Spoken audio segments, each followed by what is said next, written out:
Hello दोस्तों, एक बार फिर से स्वागत है आप लोगों का अपना चैनल नंद गुरु स्टडीज पर। तो आइए दोस्तों, आज हम लोग इस वीडियो के माध्यम से और आंसर की जानने वाले हैं ज्योग्राफी का, आर्ट्स पेपर का ज्योग्राफी का, जिसका एग्ज़ाम सेकेंड सिटिंग हुआ था। आप लोगों का एग्ज़ाम बहुत ही अच्छा गया होगा और क्वेश्चन को देख के लग रहा है। तो चलिए दोस्तों, आप लोग जो है मिला सकते हैं आप लोगों का कितना सही हुआ है। तो देख सकते हैं दोस्तों, आप लोगों का सेट कोई भी हो, घबराने की कोई बात नहीं। मेरे पास एच है, तो सेट को नहीं देखना, क्वेश्चन और आंसर को देखना, क्वेश्चन नंबर नहीं देखना है। तो चलिए हम लोग बिना समय गवाए हुए चलते हैं अपने क्वेश्चन पर और आप लोग मिलाइएगा दोस्तों। तो पहला क्वेश्चन आप देख सकते हैं आप लोग। पहला है क्या? पहला है दोस्तों कि निम्नलिखित में से कौन एकल कृषि नहीं है? तो क्या हो जाएगा दोस्तों, इसका सही उत्तर हो जाएगा मतलब मिश्रित कृषि, यानी कि ऑप्शन ए हो जाएगा इसका ही सही उत्तर। इसी तरह हम लोग अगले प्रश्न को देखेंगे दोस्तों। अगला क्वेश्चन का क्या आंसर हो जाएगा दोस्तों कि निम्नलिखित में से कौन कृषि आधारित उद्योग है? तो कौन कृषि आधारित उद्योग है? तो क्या हो जाएगा दोस्तों, रबर उद्योग, यानी कि ऑप्शन क्या हो जाएगा, ऑप्शन बी हो जाएगा इसका सही उत्तर। इसी तरह हम लोग अगले प्रश्न की ओर चलेंगे, आप लोग फटाफट मिला सकते हैं दोस्तों। अगला है दोस्तों, रूर कोयला क्षेत्र कहाँ स्थित है? रूर कोयला कहाँ है? तो दोस्तों यह जर्मनी में, यानी कि ऑप्शन सी हो जाएगा इसका सही उत्तर। इसी तरह हम लोग अगले प्रश्न की देखेंगे दोस्तों। अगला प्रश्न है दोस्तों कि निम्नलिखित में से कौन तृतीय क्रियाकलाप के से संबंधित है? तो क्या हो जाएगा दोस्तों, तो सब सेवाएं, होने के ऑप्शन डी हो जाएगा इसका सही उत्तर। तो इसी तरह हम लोग अगले प्रश्न की ओर चलेंगे। अगला प्रश्न है दोस्तों, निम्नलिखित में से कौन औद्योगिक अवस्थापना का प्रमुख कारक है? तो क्या हो जाएगा दोस्तों, यानी कि पूंजी बाजार ऊर्जा, यानी कि इनमें से सभी, यानी कि ऑप्शन डी हो जाएगा इसका सही उत्तर। तो इसी तरह हम लोग अगले प्रश्न की ओर चलेंगे। अगला प्रश्न देख सकते हैं दोस्तों, क्या है कि निम्नलिखित में कौन द्वितीय क्रियाकलाप से संबंधित है? तो कौन हो जाएगा दोस्तों, यानी कि ऑप्शन ए हो जाएगा, यानी कि खाद्य प्रसंस्करण का ऑप्शन ए हो जाएगा इसका सही उत्तर। इसी तरह हम लोग अगले प्रश्न की ओर चलेंगे। अगला प्रश्न देख सकते हैं दोस्तों कि पनामा नहर की लंबाई कितनी है? तो पनामा नहर की लंबाई जो है मतलब यानी कि 82 है। तो लेकिन इसमें ऑप्शन के अनुसार तो जाना पड़ेगा, तो ऑप्शन डी हो जाएगा, मतलब मान के चलते हैं ऑप्शन डी इसका सही उत्तर। इसी तरह हम लोग अगले प्रश्न की ओर चलेंगे दोस्तों। अगला प्रश्न आप लोगों का है कि निम्नलिखित में से कौन सोयाबीन उत्पादन में यानी कि अग्रणी राज्य, यानी कि सबसे आगे, यानी कि ऑप्शन सी हो जाएगा, यानी कि मतलब मध्य प्रदेश हो जाएगा। इसी तरह हम लोग अगले प्रश्न की ओर चलेंगे। अगला प्रश्न है दोस्तों कि नरमा संबंधित है? तो नरमा किससे संबंधित? तो कपास से संबंधित, ऑप्शन सी हो जाएगा इसका सही उत्तर। इसी तरह हम लोग अगले प्रश्न की ओर चलेंगे। अगला प्रश्न है दोस्तों कि निम्नलिखित में से कौन सबसे छोटी सेब बेसिन है? तो क्या हो जाएगा, तापी बेसिन है, ऑप्शन सी हो जाएगा इसका सही उत्तर। इसी तरह हम लोग अगले प्रश्न की ओर चलेंगे। अगला प्रश्न है दोस्तों कि दक्षिण भारत में सिंचाई का मुख्य स्रोत क्या है? तो क्या हो जाएगा दोस्तों, नहर, नलकूप, तालाब, यानी कि क्या हो जाएगा दोस्तों, दक्षिण भारत में तालाब हो जाएगा, ऑप्शन सी हो जाएगा इसका सही उत्तर। इसी तरह हम लोग अगले प्रश्न की ओर चलेंगे दोस्तों। अगला प्रश्न है दोस्तों कि बेलाडीला किस राज्य में है? तो बेलाडीला किस राज्य में? तो छत्तीसगढ़, का ऑप्शन बी हो जाएगा इसका सही उत्तर। इसी तरह हम लोग अगले प्रश्न की ओर चलेंगे। आप लोग दोस्तों मिला के जरूर कमेंट में बताइए कि आप लोगों का कितना सही हुआ। और अगला क्वेश्चन है दोस्तों, निम्नलिखित में से कौन अबरक उत्पादन में अग्रणी राज्य है? तो कौन हो जाएगा दोस्तों, तो बी हो जाएगा, यानी कि झारखंड सबसे आगे है। इसके बाद अगले प्रश्न की ओर चलेंगे दोस्तों। अगला दोस्त देख सकते हैं कि काका काकरापारा किस राज्य में स्थित है? तो किस राज्य में? गुजरात, का ऑप्शन सी हो जाएगा इसका सही उत्तर। इसी तरह हम लोग अगले प्रश्न देखेंगे। 15 नंबर, यानी कि आसियाना का मुख्यालय कहाँ था? कहाँ हो जाएगा दोस्तों, जकार्ता, का ऑप्शन डी हो जाएगा इसका सही उत्तर। इसी तरह हम लोग अगले प्रश्न को देखेंगे। अगला प्रश्न देख सकते हैं, झील के किनारे किस प्रतिरूप की बस्ती होती? तो किसी गोलाकार, का ऑप्शन क्या हो जाएगा, ऑप्शन ए हो जाएगा इसका सही उत्तर। इसी तरह हम लोग अगले प्रश्न की ओर चलेंगे। अगला प्रश्न है दोस्तों कि निम्नलिखित में से कौन क्या है, निम्नलिखित में से कौन प्रशासनिक नगर है? तो कौन हो जाएगा, तो यानी कि बीजिंग, यानी कि ऑप्शन ए हो जाएगा इसका सही उत्तर। इसी तरह हम लोग अगले प्रश्न की ओर चलेंगे दोस्तों। अगला प्रश्न है आप लोगों का कि निम्नलिखित में से कौन ऑस्ट्रेलिया की राजधानी है? तो क्या होगा, कैनबरा, यानी कि ऑप्शन बी हो जाएगा इसका सही उत्तर। इसी तरह हम लोग अगले प्रश्न की ओर चलेंगे। अगला प्रश्न है दोस्तों कि अगला प्रश्न है, general agreement on trade and tariff को कब विश्व व्यापार संगठन में रूपांतरित कर दिया? कब कर दिया? जनवरी 1995, का ऑप्शन बी हो जाएगा इसका सही उत्तर। इसी तरह हम लोग अगले प्रश्न की ओर चलेंगे दोस्तों। अगला प्रश्न आप लोग देख सकते हैं कि जीन गोटमैन का संबंध है? तो किससे संबंध है? तो इसका मेगालोपियस, यानी कि ऑप्शन बी हो जाएगा इसका सही उत्तर। इसी तरह हम लोग अगले प्रश्न की ओर चलेंगे दोस्तों। अगला प्रश्न है कि निम्नलिखित में से कौन नगरीय समस्या है, तो कौन हो जाएगा, मतलब पेयजल की कमी, वायु प्रदूषण, मलिन बस्ती, इनमें से सब, यानी कि ऑप्शन डी हो जाएगा इसका सही उत्तर। इसी तरह हम लोग अगले प्रश्न की ओर चलेंगे दोस्तों।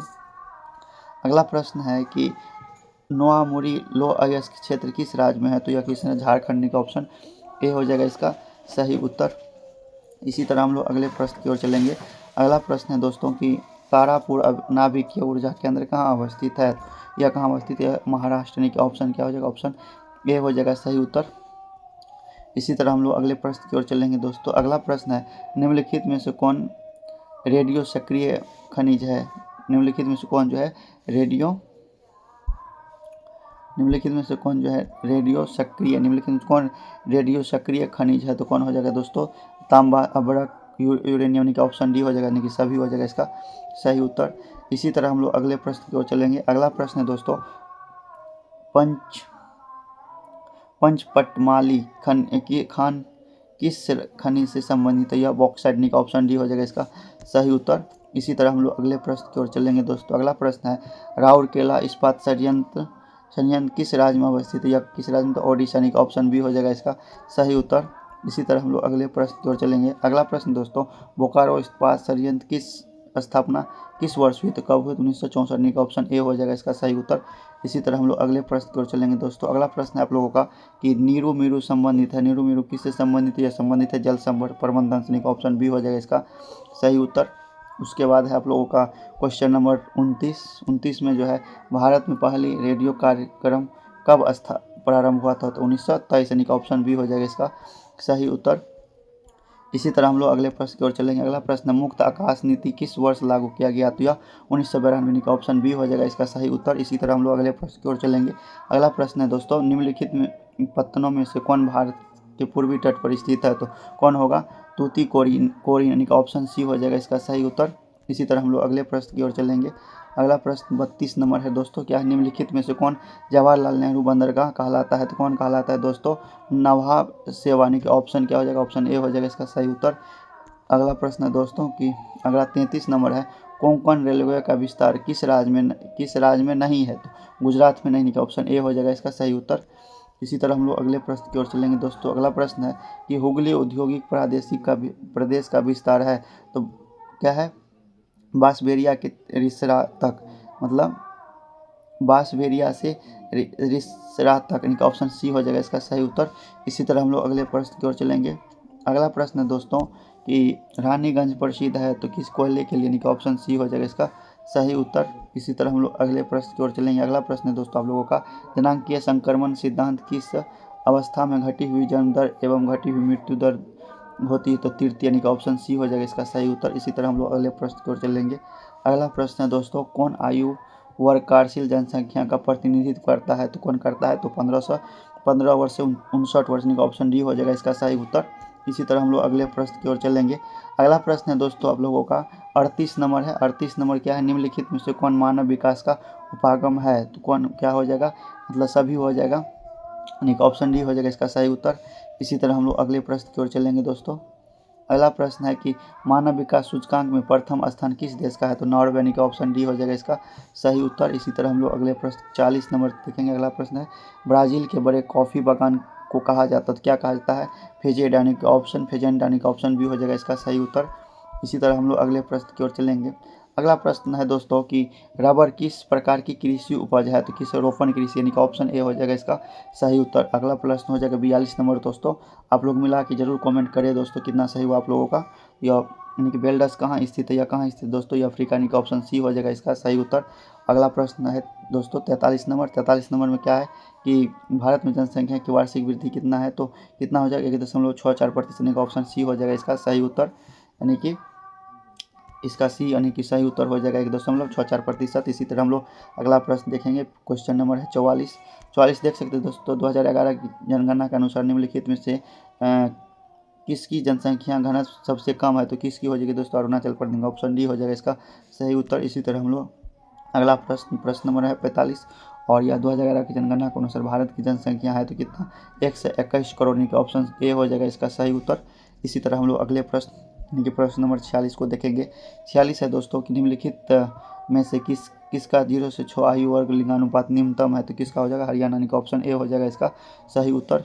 इसी तरह हम लोग अगले प्रश्न की ओर चलेंगे। अगला प्रश्न है 47 दोस्तों। 47 में कह रहा है भारत में जनगणना पहली बार कब हुई थी, कि इनमें से ऑप्शन में कोई नहीं, इनमें से कोई नहीं है, तो नहीं कि इनमें से डी ऑप्शन सही उत्तर हो जाएगा, डी। इसी तरह हम लोग अगले प्रश्न की ओर चलेंगे दोस्तों। अगला प्रश्न है दोस्तों, मानव विकास सूचकांक भारत में से निम्नलिखित राज्यों में से किसकी कोटि उच्चतम है, तो किसकी, तो केरल, नहीं कि ऑप्शन डी हो जाएगा इसका सही उत्तर। तो इसी तरह हम लोग अगले प्रश्न की ओर देख चलेंगे। और अगला प्रश्न है प्रश्न नंबर 49, निम्न में से किसकी साक्षरता दर सर्वाधिक, तो केरल, इनका ऑप्शन बी हो जाएगा इसका सही उत्तर। इसी तरह हम लोग अगले प्रश्न की ओर चलेंगे। अगला प्रश्न है दोस्तों, निम्नलिखित में से कौन मानव भूगोल का उपागम है, यानी कि क्या हो जाएगा प्रादेशिक विश्लेषण, क्षेत्रीय भेदभाव, स्थानिक संग्रहण, इनमें सभी, यानी कि ऑप्शन डी हो जाएगा इसका सही उत्तर। इसी तरह हम लोग अगले प्रश्न की ओर चलेंगे। अगला प्रश्न है दोस्तों, भूगोल में मात्रात्मक क्रांति संबंधित है किससे, मानव भूगोल और भौगोलिक भौतिक भूगोल, option D sorry option B हो जाएगा, ए एवं बी दोनों हो जाएगा। इसी तरह हम लोग अगले प्रश्न की ओर चलेंगे। अगला प्रश्न है दोस्तों कि लिंग भूगोल मानव भूगोल किस क्षेत्र से संबंधित है, या सामाजिक भूगोल से संबंधित है, ऑप्शन क्या हो जाएगा, ऑप्शन हो जाएगा ए हो जाएगा इसका सही उत्तर। तो इसी तरह हम लोग अगला प्रश्न है प्रश्न नंबर 53, और यह है निम्नलिखित में से कौन कौन विरल जनसंख्या क्षेत्र है, तो दक्षिण पूर्व एशिया, नहीं तो पश्चिमी ऑस्ट्रेलिया, ऑप्शन क्या हो जाएगा, ऑप्शन सी हो जाएगा इसका सही उत्तर। इसी तरह अगले प्रश्न की ओर चलेंगे। अगला प्रश्न है आप लोगों का दोस्तों 54 है कि निम्नलिखित में से किसकी जनसंख्या सर्वाधिक है, तो रूस की, यानी कि ऑप्शन ए हो जाएगा इसका सही उत्तर। इसी तरह हम लोग अगले प्रश्न की ओर चलेंगे दोस्तों। अगला प्रश्न है दोस्तों कि जनसंख्या परिवर्तन का घटक कौन है, तो क्या हो जाएगा, मतलब जन्म मृत्यु प्रवास, यानी कि इनमें से सभी हो जाएगा, यानी कि ऑप्शन डी हो जाएगा इसका सही उत्तर। इसी तरह हम लोग अगले प्रश्न की ओर चलेंगे। अगला प्रश्न दोस्तों, आयु लिंग पिरामिड का संबंध है तो किससे, पुरुष एवं महिला जनसंख्या से, यानी कि ऑप्शन हो जाएगा सी इसका सही उत्तर। इसी तरह हम लोग अगले प्रश्न की ओर चलेंगे दोस्तों। अगला प्रश्न हो गया आपका जो है 57, जिसका मतलब जिब्राल्टर का संबंध है, जिब्राल्टर का संबंध है तो किससे, या समुद्री मार्ग से, यानी कि ऑप्शन ए हो जाएगा इसका सही उत्तर। अगला प्रश्न है दोस्तों 58 में कह रहा है कि इनसेट का संबंध है तो किससे होता है, उपग्रह के संचार से, नहीं ऑप्शन ए हो जाएगा इसका सही उत्तर। इसी तरह हम लोग अगले प्रश्न को देखेंगे। अगला प्रश्न 59 नंबर है, भारत एक सदस्य है किसका, मतलब साप्टा, यानी कि ऑप्शन बी हो जाएगा इसका सही उत्तर। इसी तरह हम लोग अगले प्रश्न की ओर चलेंगे। अगला प्रश्न नंबर है 60, और इसका है ओपेक का मुख्यालय कहाँ है, तो कहाँ हो जाएगा दोस्तों, वियना, यानी कि ऑप्शन बी हो जाएगा इसका सही उत्तर। इसी तरह हम लोग अगले प्रश्न को देखेंगे। अगला प्रश्न दोस्तों, पनामा नहर जोड़ती है किसको, अटलांटिक महासागर को हिंद महासागर, ऑप्शन सी हो जाएगा इसका सही उत्तर। इसी तरह हम लोग अगले प्रश्न देखेंगे। अगला प्रश्न 62, मतलब चैनल टनल जोड़ता है तो किसको, मतलब किसको जोड़ता है, इनमें से कोई नहीं, कि ऑप्शन में नहीं है, इस ऑप्शन डी हो जाएगा सही उत्तर। इसी तरह हम लोग अगले प्रश्न की ओर चलेंगे। अगला 63 है कि 63 डोबर पत्तन कहाँ स्थित है, या कहाँ इंग्लैंड में स्थित है, ऑप्शन बी हो जाएगा इसका सही उत्तर। इसी तरह हम लोग अगले प्रश्न की ओर चलेंगे। अगला प्रश्न है दोस्तों, बुंदेलखंड प्रदेश किस प्रकार की ग्रामीण बस्तियों में पाई जाती थी, कहाँ पाई जाती है, गुच्छित बस्ती, यानी कि ऑप्शन सी हो जाएगा इसका सही उत्तर। और अगला प्रश्न है दोस्तों की 65 नंबर है, निम्नलिखित में से कौन भू उपयोग सर्वक नहीं है, तो मतलब सीमांत भूमि, यानी कि ऑप्शन डी, जिसको आयर बोलते हैं हम लोग दोस्तों। अगला प्रश्न क्या है, अगला प्रश्न है 66 नंबर, और यह निम्नलिखित में से कौन नगर नदी तट पर स्थित नहीं है, तो भोपाल, यानी कि ऑप्शन क्या हो जाएगा, ऑप्शन डी हो जाएगा इसका सही उत्तर। अगला है दोस्तों कि निम्नलिखित में से कौन शैक्षणिक नगर है, कौन हो जाएगा, क्या हो जाएगा, पिलानी, यानी कि ऑप्शन ए हो जाएगा इसका सही उत्तर 67 का। इसी तरह हम लोग अगले प्रश्न की ओर चलेंगे। अगला प्रश्न दोस्तों, हरित क्रांति संबंधित है तो किससे, तो खाद्यान्न उत्पादन से, ऑप्शन सी हो जाएगा इसका सही उत्तर। इसी तरह हम लोग अगले प्रश्न की ओर चलेंगे। अगला प्रश्न है 69 नंबर